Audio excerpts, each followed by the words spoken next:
Toto miesto nemôžeš vynechať, ak budeš v Londýne. Nasadám na vlak zo stanice Marylebone a za hoďku a niečo vystupujem. V meste, kde sa nachádza jedna z najstarších univerzít na svete s vyše 900-ročnou históriou, kde pôsobil aj autor Pána prsteňov Tolkien. Idem navštíviť dom, v ktorom žil a tvoril. Nachádza sa na adrese Northmoor Road 20, no dnu sa ísť nedá aj v súkromnom vlastníctve. Jeho trvalý pobyt nájdete na Wolvercote cintoríne, kde odpočíva v pokoji.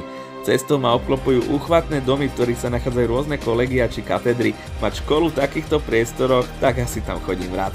Samotné centrum mesta vám vyrazí dých. Londýn je slabý odvar toho, čo tu uvidíte. Mesto viete absolvovať na vlastnú päsť alebo si vybaviť prehliadku so sprievodcom a dostať sa tak na miesta, kde sa bežný smrteľník nedostane, napríklad do jedálne Great Hall, ktorá bola inšpiráciou pre Rockfordskú veľkú sieň alebo Christ Church College. Dýcha to tu úžasnou atmosférou, kde sa určite oplatí prísť. Viete, o ktoré mesto ide? Schválne napíšte do komentu a pre viac info čítajte popis. Sledujte.